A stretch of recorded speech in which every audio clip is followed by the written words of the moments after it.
पहाड़ों के बीच बसा गहरा गांव, जहां हर घर रिश्तों की गर्माहट से चमकता है। सर्दियों की वो शाम जब सूरज पहाड़ियों के पीछे ढल चुका था, गांव की गलियों में लाइटों की जगमग और ढोलक की थाप गूंज रही थी। आंगन में सजा था मेहंदी का स्टेज, रंग बिरंगे फूलों से सजा। चारों ओर हंसी और गीतों की महक फैली थी। बीच में बैठी थी दुल्हन, चेहरे पर शर्म की लाली और आंखों में नए सपनों की चमक। हाथों में सजी मेहंदी अब उसके नाम की नहीं, किसी और के नाम की हो चुकी थी। गांव में चारों तरफ शादी की रौनक थी। कुछ आंगन में लोग मड़प बना रहे थे। बांस, रस्सी और टाट के पर्दे सब खुले पड़े थे। 2-3 लड़के ऊपर रस्सी बांध रहे थे। नीचे से कोई हंसकर बोल उठा, ओए टेढ़ा मत बांध देना, वरना दुल्हन की फोटो टेढ़ी आएगी। कुछ लोग सब्जी काट रहे थे, किसी के हाथ में आलू, किसी के पास प्याज, और बातें चल रही थीं। अरे ये बारात कितने बजे पहुंचनी है? बीच बीच में हंसी के फव्वारे उड़ रहे थे। किसी को काम की जल्दी नहीं थी। आधा गांव बस गपशप में मगन था। कोई हाथ में छुरी लिए हंसते हंसते बात कर रहा था। पूरा माहौल जैसे खुशियों और मस्ती से भर गया था। हर चेहरे पर बस एक ही चमक थी, आज हमारे घर शादी है। सुबह की हल्की धूप आंगन में बिखरी हुई थी। शादी वाले घर का नजारा बड़ा प्यारा था। एक कोने में कुछ औरतें बैठी थीं। तसल्ले में आटा रखा था, हाथों से गोल गोल रोटी के पेड़े बना रही थीं। किसी की हंसी, किसी की बात, और बीच बीच में बजता था उनका गीत, जिसकी धुन पूरे आंगन में गूंज रही थी।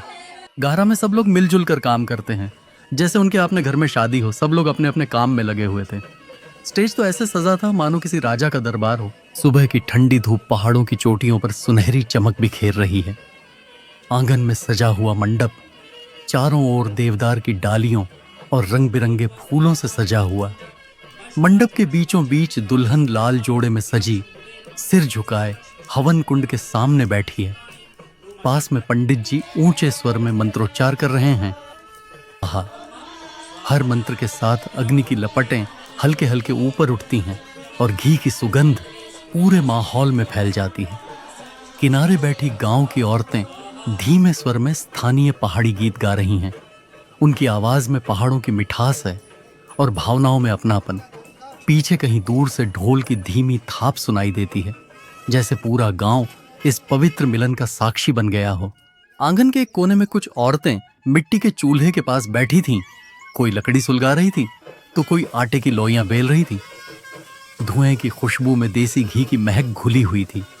पास ही बोटी बड़े बड़े भगोनों में दाल, सब्जी और चावल चढ़ा रहे थे। एक बोटी हंसते हुए बोला, अरे फिंजू जरा देख, ये मसाला जरा तेज डाल दिया तेरी फिंजी ने। सब हंस पड़े। किसी ने कहा, अरे जल्दी करो, बारात आने में अब देर नहीं।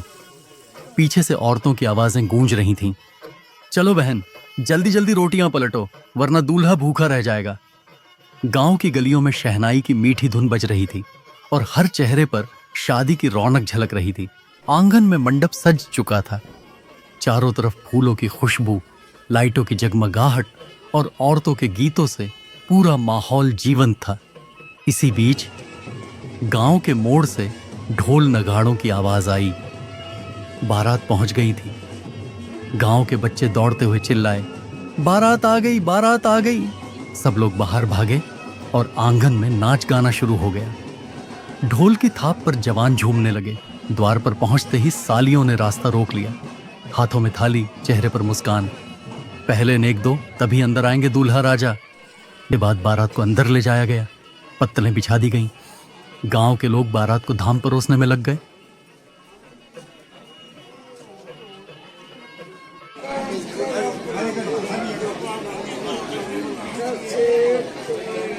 दुल्हन के भाई अपनी बहन को स्टेज में लाते हैं।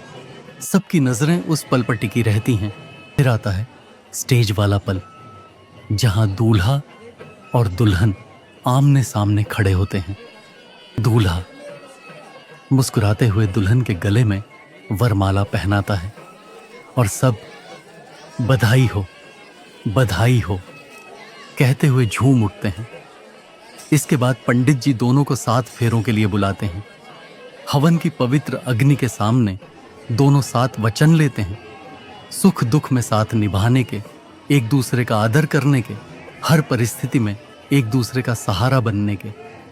हर फेरे के साथ दूल्हा दुल्हन के चेहरे पर नई चमक, नई उम्मीद और जीवन भर साथ रहने का वादा झलकता है।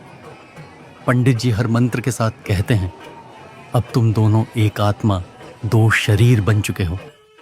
जहां बूढ़े से लेकर बच्चे तक सब नाचने लगते हैं, कोई ढोल की थाप पर झूमता है तो कोई पहाड़ी गीतों पर थिरकता है।